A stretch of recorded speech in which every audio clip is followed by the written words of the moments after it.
Praise the Lord. जय मसीह की सभी को। आइए आज हम प्रभु के वचन में से देखेंगे दूसरा कुरिन्थियों उसका 12 अध्याय उसका 10 वचन। प्रभु का दास यहाँ कहता है, इसलिए मैं निर्बलताइयों, संकटों, निंदों में, दृढ़ताओं में और उपद्रवों में प्रसन्न हूँ, क्योंकि जब मैं निर्बल होता हूँ तभी मैं बलवंत होता हूँ। और आज हम खुदावंद के पाक कलाम में से देखेंगे कि प्रभु का दास पौलुस जब उसको 14 वर्ष हो गए, प्रभु ने उसको बुला लिया और प्रभु का काम कर रहा है, तो क्या हुआ कि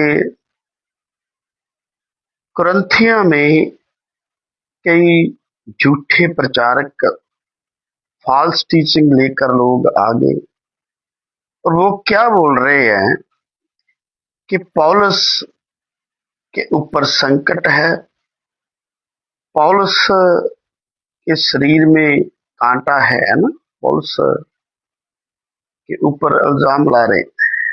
और वो बोल रहे हैं कि पौलुस प्रभु का सच्चा रसूल नहीं है। और पौलुस ने इस बात का जवाब देने के लिए कुरिन्थिया को ये पत्र लिखा कि ऐसा नहीं है। उसने बोला कि 14 वर्ष पहले प्रभु ने मुझे बुलाया, मैंने उस दर्शन को देखा, उस विजन को देखा, लेकिन कहता मैं उसके ऊपर ज्यादा जोर नहीं देता, मैं अपने आप को रोक के रखता हूं ताकि कोई प्रभु से ज्यादा मुझे ना जाने। और हम इस विषय में बात करेंगे और हम थोड़े समय में कुछ बातें करेंगे और आप ध्यान से सुनना, इस वचन को शेयर करना कि जब कुरिन्थिया में फॉल्स टीचिंग, झूठी शिक्षा आ गई थी और जो झूठे गुरु थे, झूठे नबी थे, वो क्या कहते थे कि पौलुस के ऊपर संकट है, पौलुस परेशानी में रहता है, पौलुस को पूरा दिखाई नहीं देता। और पौलुस इन बातों का जवाब दे रहा है, उनको उत्तर दे रहा है कि ऐसा कुछ भी नहीं है।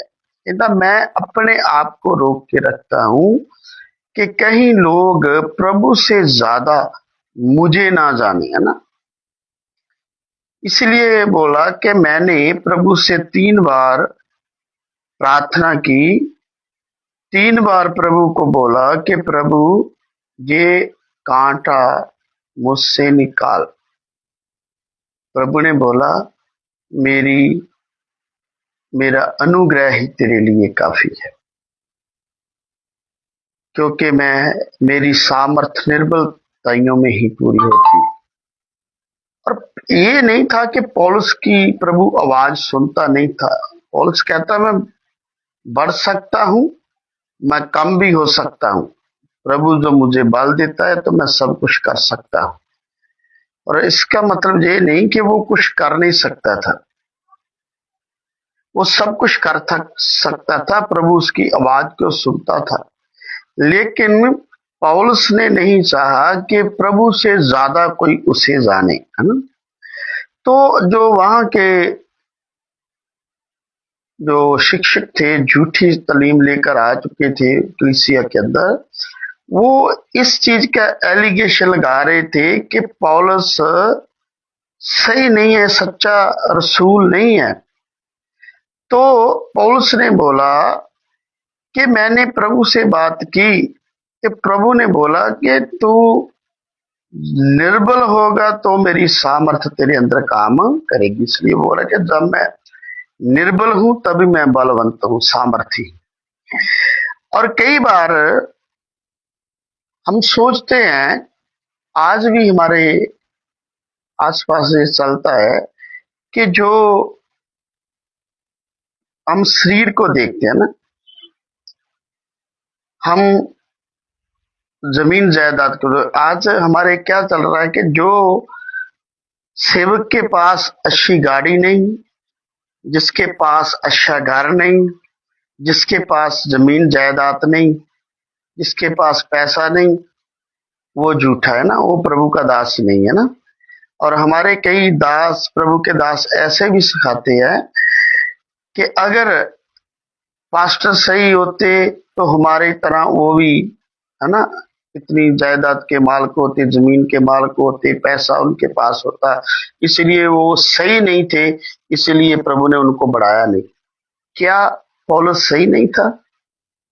क्या प्रभु पौलुस को आजाद नहीं कर सकता था? पौलुस के अंदर कुछ कमियां थी और पौलुस ने बोला कि प्रभु वो निकाल, लेकिन प्रभु ने कहा कोई बात नहीं, मेरा अनुग्रह ही तेरे लिए काफी, मेरी कृपा ही तेरे लिए बहुत है। और आज कई बार हम फिजिकल देख के, फिजिकल सिचुएशन के हिसाब से लोग जज करते हैं कि कौन प्रभु का सेवक है और कौन प्रभु का सेवक नहीं है ना। आज जिसके पास पैसा है, गाड़ी है, ज्यादा, है ना, वो वेल्थी है, जहाँ अमीर है, वही दास है।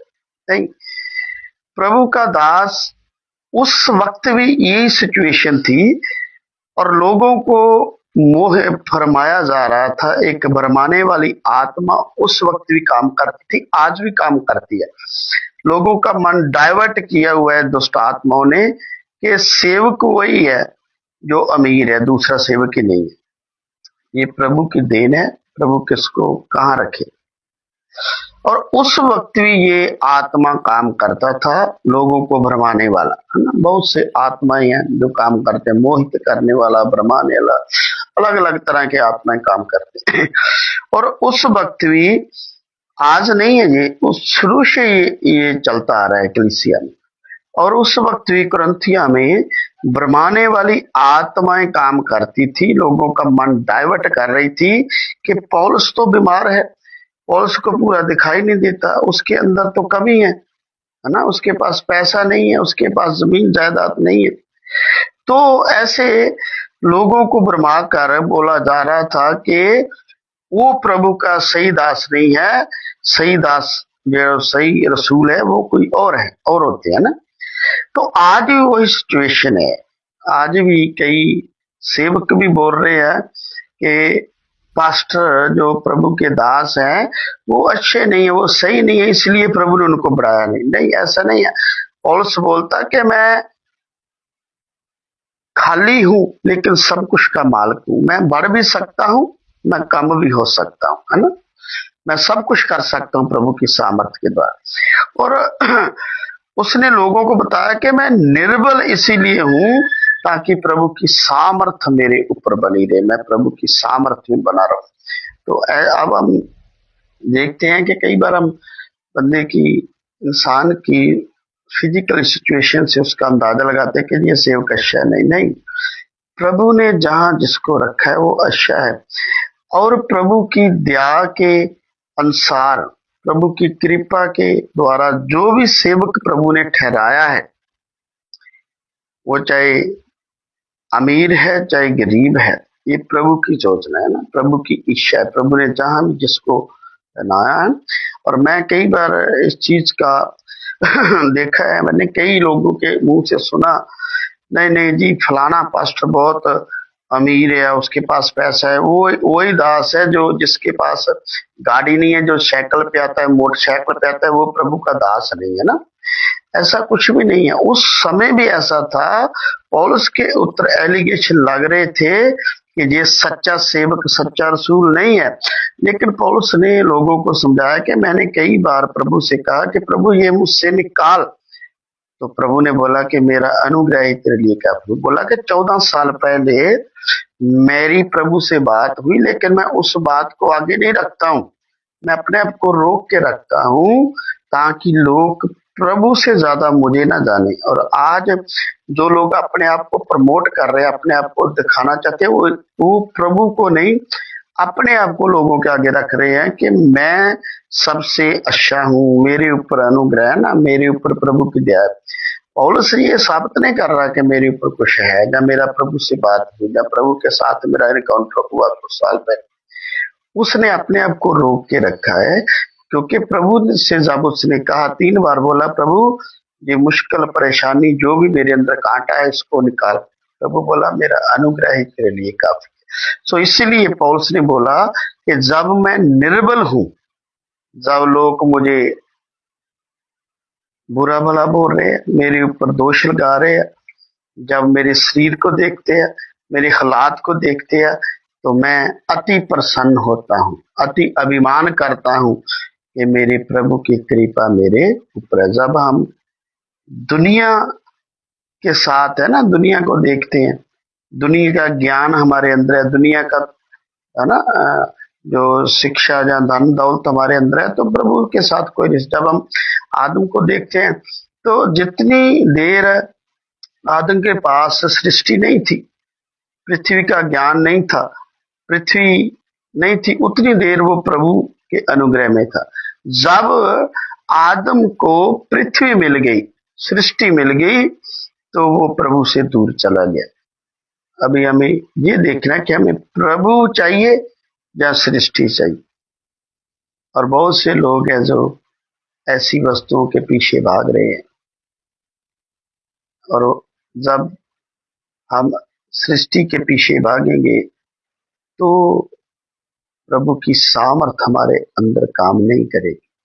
और आज जो भी प्रभु के दास है, जैसे भी प्रभु ने उनको बनाया है, उनको हमें जज नहीं करना है। आज बहुत से विश्वासी लोगों के अंदर जी भ्रमाने वाली आत्मा ने काम कर दिया कि नहीं, ये सेवक अच्छा नहीं, दूसरा सेवक अच्छा है, जिसके पास अच्छी गाड़ी है, बंगला है ना, ज्यादा पैसा है, ज्यादा लोग उसके साथ काम करते, वही सेवक है, दूसरा सेवक नहीं है। ये पहले भी चलता था, और पौलुस को ये सब एलिगेशन उसके ऊपर आए, लेकिन पौलुस बोल रहा है कि ऐसी बात नहीं है, मैं प्रभु को आगे रखता, प्रभु जो प्रभु की इच्छा है वो मेरे जीवन में पूरी हो रही है। मैंने प्रभु को बोला था कि प्रभु मुझे सही कर, लेकिन प्रभु ने मुझे सही नहीं किया। प्रभु बोला, मेरा अनुग्रह है। और शरीर की चंगाई, शरीर की आशीषों से ज्यादा जरूरी है प्रभु का अनुग्रह, और जो हमारे ऊपर है, और हमें अनुग्रह में बने रहना है, अनुग्रह की ओर देखना है। बाकी सब कुछ, अगर हम दुनिया की आशीषें या पैसा धन दौलत के पीछे जाएंगे तो कुछ वस्तुएं हमारे पास आएगी, और जब हम खाली हैं, निर्बल हैं, तो हम सब कुछ के मालिक, सब कुछ हमारा है, और हमें सब कुछ चाहिए या कुछ चाहिए, ये हमारे ऊपर डिपेंड करता है। सो आइए हम एक दूसरे को जज करना या खुदा के दास लोगों को जज करना छोड़ें, और ये देखें कि प्रभु ने जिसे चुना है वो प्रभु का दास है। पैसा, अमीरी, गरीबी ये मायने नहीं रखती, प्रभु का अनुग्रह प्रभु के दास के ऊपर होना बहुत जरूरी है।